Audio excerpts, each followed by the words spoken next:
All right.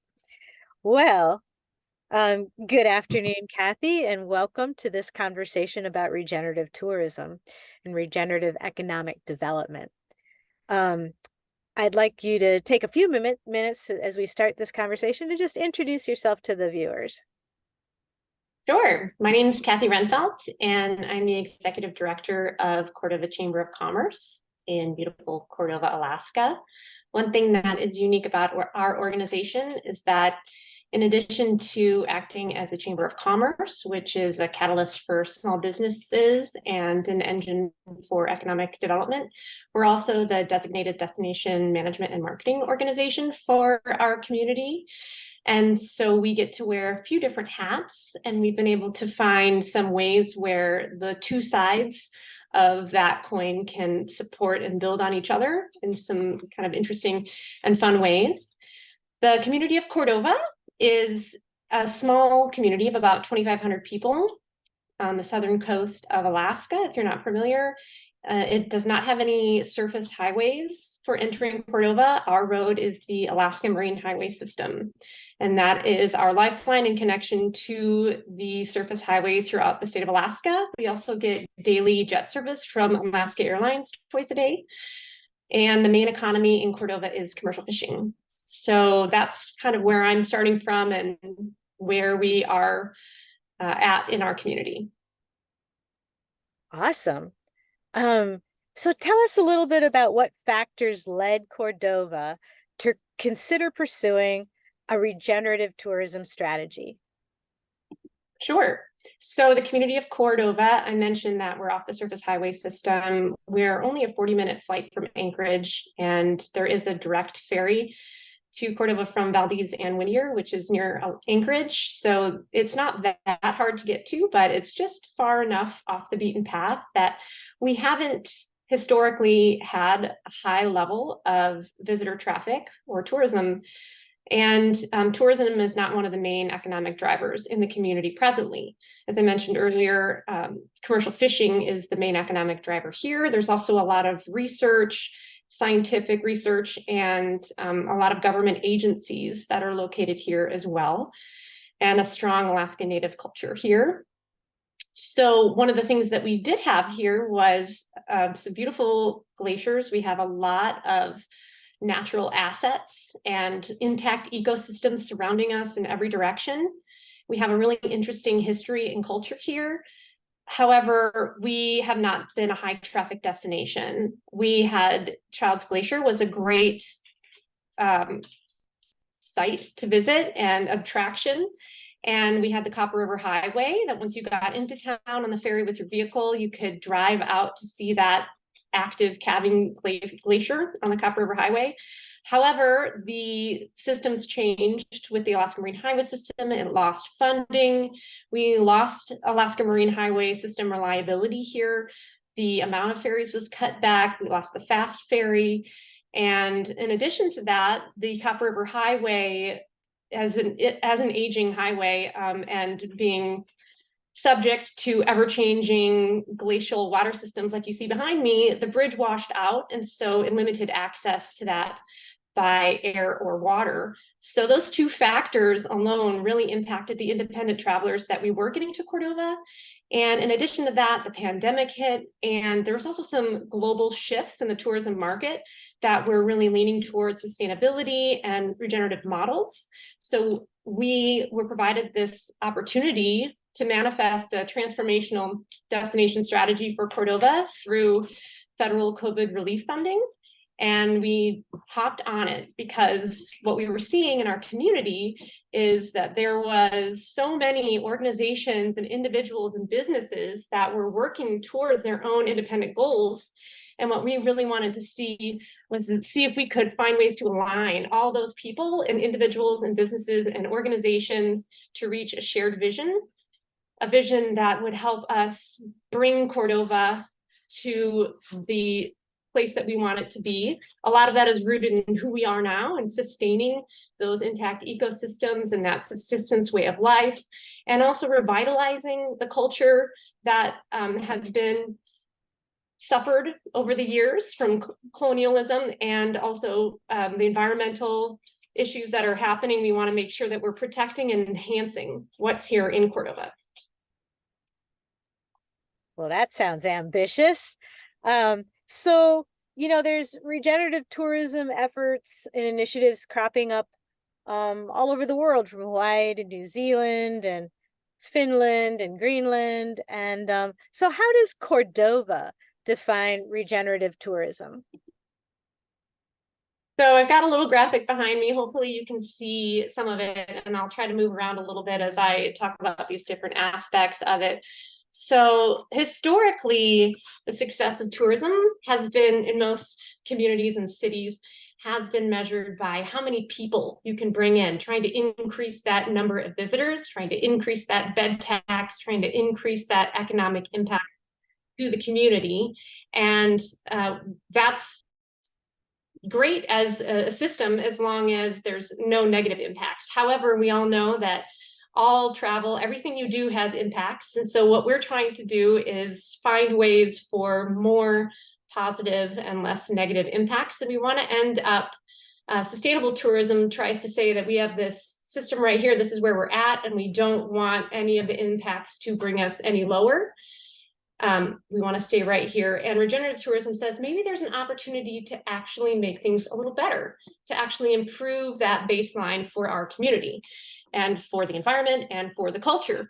And so what we're looking at here, this regenerative tourism model, it addresses impacts holistically from the destination and community perspectives, as well as environmental.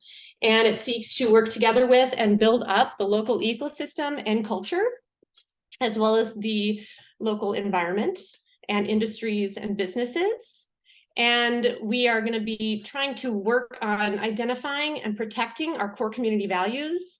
And we're going to be trying to actually make things a little better than they were when we started. So the first thing that we did was define what are these community values? What are these things that we want to protect and hold sacred as we grow? And this is what we came up with for our community. Everybody is going to have a different list here, but this is kind of where we landed. Connection, grit, our ancestors, reverence of natural systems, and nature as sustenance. This is what's important to Cordova to kind of safeguard and to celebrate. And these lists, whatever you come up with for your community, you can keep this internally as your own compass, or you could share it out publicly and get buy-in from your visitors on all of these things too. It's just up to what is going to work best for your community. Very cool. And what do you think, why do you think regenerative tourism is a good fit for Cordova? Like, what are the top 3 reasons of how those principles intersect with what Cordova is? Well, for one thing, I think we're really at the beginning of our tourism journey here. There's a term for that in the visitor industry, and it's called an emerging destination. And so we would be considering an intermediate, emerging destination. And as far as we are still developing the tour offerings that we are going to provide to visitors, we're still raising awareness of our location and our destination, and we're still building out the infrastructure that is going to support all of the visitor industry in Cordova.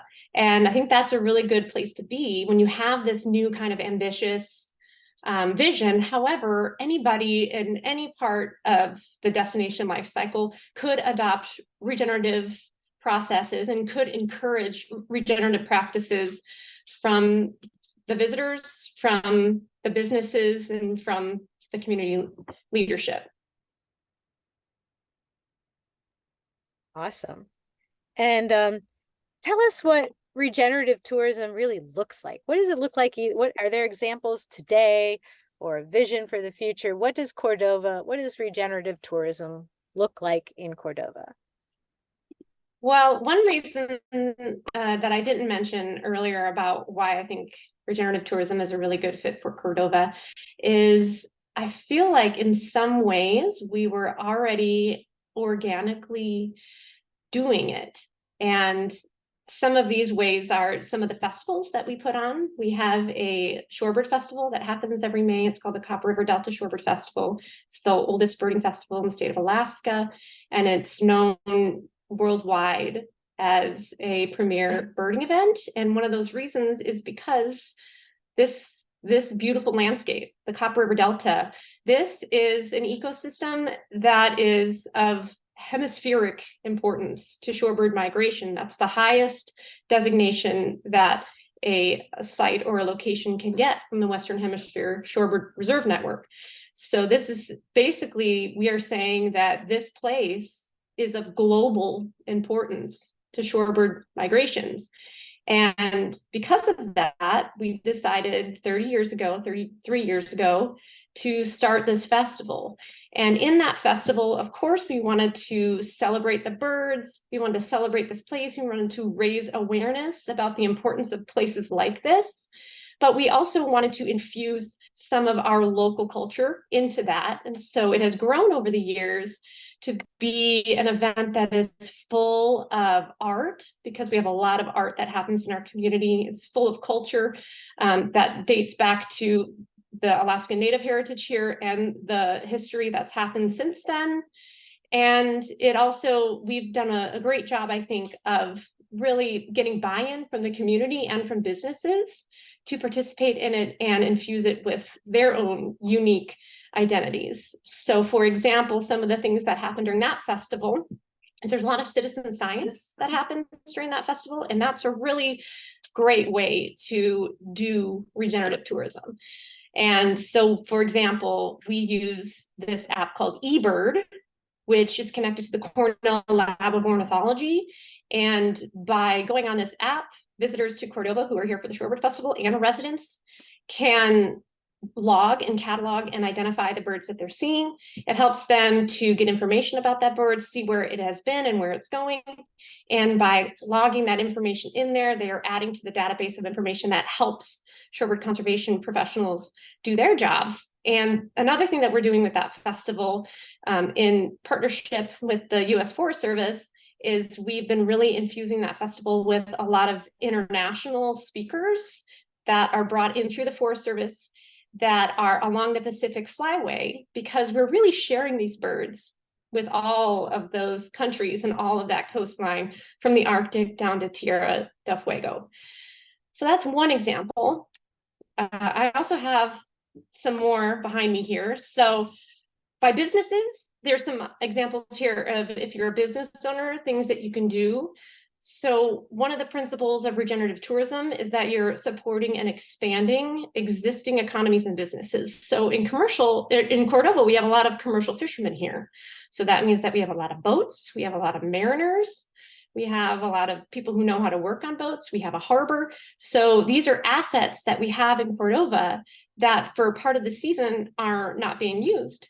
So what we have been seeing happen and what we've been encouraging is we've been seeing commercial fishermen who in the spring and the fall, before and after their commercial fishing season, they are getting their 6-pack license to be able to take visitors out on wildlife viewing charters, on shorebird viewing charters. So we're supporting those existing businesses, and we're supporting that existing economy. We're not trying to reinvent ourselves for visitors. We're saying this is who we are, and how can we share this with you in a way that's valuable for you and that supports what we want to support and protect. Of course, sustainable practices by businesses are always going to help as well. So auditing and evaluating yourself on sustainability practices is valuable.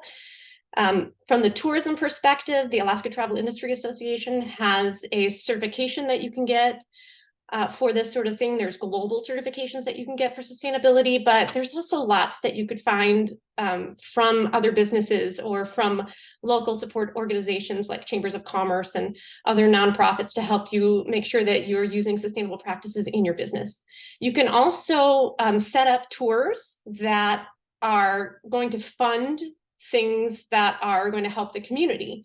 So you could take an existing tour and add 10% to the cost of that and resell that as a different tour that someone could choose to take, where they know that that 10% that they're paying extra is going to go straight to a boots on the ground agency who's going to be doing environmental restoration or cultural revitalization or whatever that work is. Or if you're already doing hikes, maybe you could do some research ahead of time and say, what kind of invasive plants are here? You could work with somebody that has that information, an agency, to make sure that you're doing it right, and say, okay, we're going on this hike, and while we're here, we're going to pick all the pods off of these type of plants and put them in this bag, and we're going to keep this invasive from spreading. You could also, if you're going to go for a kayak trip, if you know beaches near you that need a cleanup, you could plan to take that kayak trip over to that beach and do a little beach cleanup while you're there and make plans for how that trash is going to get picked up later by another vessel that's going to be coming through. Or you could just make donations to support these agencies and organizations that are already out there. If you're a visitor, of course, we want you to seek out these types of activities. We want you to be interested and be looking for these types of opportunities and then take advantage of them when you see them. The citizen science you can be doing as a resident or a visitor on your own all the time. eBird is one example. Another great example is iNaturalist, and you can use that for bugs, plants, mushrooms, animals, all kinds of things. You can also, hyperlocal spending is a part of this package as well. So if you have an opportunity to buy something on Amazon before you come, or if you have an opportunity to buy that in the community that you're in, and even within that community, if you have an opportunity to buy that thing from a larger store that you think is probably headquartered outside of that community, or a smaller store that is run by a local citizen, you can make choices where you know that that money is going to stay in that community longer by spending that money with somebody who lives and works year-round in that community. Of course, you also want to be trying to adopt some sustainable practices as a visitor as well. So you're going to try to minimize your own personal impact. And it's always important to try to learn about and respect the local culture of the place that you're visiting and find ways to support it while you're there. And then, of course, there's also things that leadership can do. And so that's where agencies like mine can step in and we can incentivize these behaviors. We can lead by example. And then in the planning process, when we're even deciding what we're going to do as a community, it's really important for the municipality, the destination management organization, the bureau, the tribe, to be including as many stakeholders as possible in that planning process, and really reaching out to previously underrepresented populations to make sure that they have a voice in it as well. And then as they're rolling out that plan, being as transparent as possible and trying to be very open and allow that document to be a living document that can be added to and adjusted by input. And as the impacts are monitored, be able to make adjustments to say, this is working, this is not working, this is the impact that we anticipated, and this is the impact that we're actually getting. So let's make some adjustments. And then the more collaboration, the better. I'm a relentless advocate for collaboration of every way, shape, and form. So whatever you can do to collaborate over compete is going to help this process. Well, cool. I guess one final question I'd have for you, Cathy, is how long did it take for you to go through this community process, and when did you launch your strategic plan? How old is it? Thanks. So we, as I mentioned, we're able to leverage an opportunity for federal funding for this grant. That's, I think, the only way a community of our size was able to get the kind of support that we did get for this grant. And that was able to help us do this destination strategy. However, the flip side of that was that there was a strict timeline with that grant, and we had about 6 months to get the work done. So we had to move quickly, and this was also during COVID, so we had to do everything remotely. But we leveraged every medium we could to do this. We did surveys where people could just passively enter their information and their feedback. We did one-on-one interviews over Zoom and on the phone. We did do community meetings, and we did eventually put together a destination leadership team made up of some of those stakeholders who were willing and able to step up and help us shepherd this project. And so the actual process of creating the plan took about 6 months, but realistically, it'd be great to spread that out and make it a little longer, maybe up to a year, just so that you can make sure that you're really reaching all of those populations and really getting your message out to as many people as possible. We enlisted the help of a consultant who specializes in regenerative tourism, and there are more and more of those probably coming up every day. And we found it to be very helpful to work within all of the information and communication hubs that were already in our community. And that includes, email newsletters that were going out, and Facebook and social media, and churches, and every type of social structure that we could leverage, we did. And the more of that you can do, the better. We then did a community presentation to say this is what we came up with, and then the destination leadership team has been meeting monthly since then to work on the strategic priorities that came out of that planning session. And we're continuing to develop more and more partnerships to try to bring to fruition all of these projects. And the next one that's coming up is we're going to be putting on a regenerative impact studio in Cordova this winter, where we're partnering with an organization from Hawaii who has been very successful in putting out regenerative tourism programming to help our local businesses and nonprofits and community groups generate tour offerings and visitor opportunities that are truly regenerative. That sounds really cool, Cathy.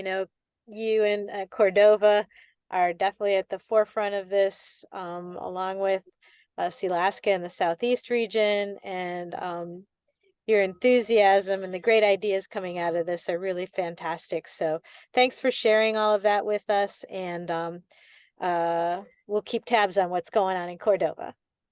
Thank you. It's great to have time to talk to you about it and to share out what we're doing, because I certainly don't want to have it end here. I think this is something that could roll out statewide and beyond. If the more people who are able, and the more communities and the more destinations who are able to put these types of processes in place, I think the better it is for everybody.